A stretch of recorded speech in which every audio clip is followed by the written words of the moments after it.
on the panel. Let's talk now to Republican Congressman Mike McCaul of Texas. He's the ranking Republican on the House Foreign Affairs Committee. He's also a member of the Homeland Security Committee in the House of Representatives. Congressman, good to see you. President Biden says that he's not going to extend the withdrawal deadline from Afghanistan. It's August 31st. You have said that he has blood on his hands because people will die, people will be left behind. So when do you think the U.S. should pull out? Well, I think we should be talking to the G7, our NATO allies. We know the Brits, the Germans, do not want us to evacuate on August 31st. They would prefer we extend that. I think what the president's done now by solidifying this in stone, this is the absolute last day. I can tell you we had our classified briefing with the Secretary of State, Defense, Chairman of the Joint Chiefs. We don't even know how many Americans are in there. They can't even give us a precise number. And many Americans don't register with the State Department.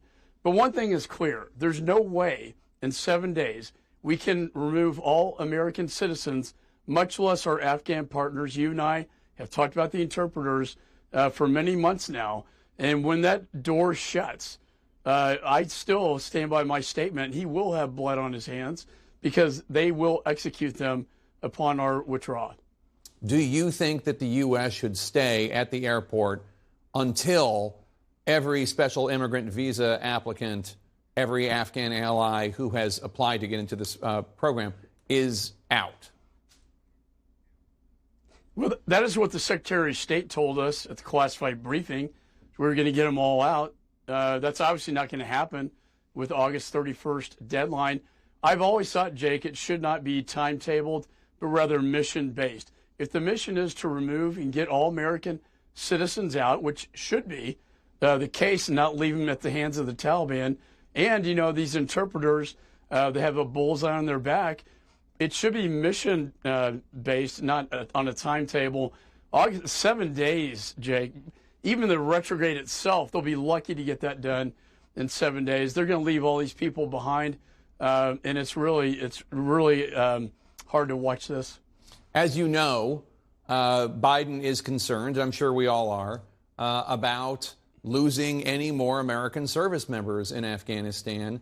The idea of extending the duration of time under which the United States presence would continue in Kabul, that would exacerbate the risk. You've heard Jake Sullivan, the National Security Advisor, talk about the real terrorist threats that they're picking up, especially when it comes to ISIS-K, which is in Kabul and Afghanistan. What do you say about that? So I think that's real. ISIS-K is real. The Taliban really doesn't control them.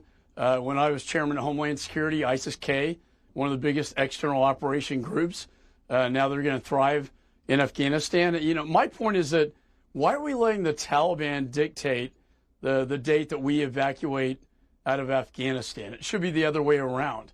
But now I think because they didn't plan, they didn't have a strategy, there was so much chaos at the airport. Jake, I'm getting, you know, have a clearinghouse, the Foreign Affairs Committee, getting thousands of these people out of there. But sadly, a lot of the interpreters that have their SIV documents get to the airport. The Taliban apprehends them, sends them back to their home, executes their children and family, and then they execute them. And I've heard countless stories of this happening. The airport is a absolute disaster when the Taliban is controlling the gates. These people are being turned away. They're being killed. This is not the American way.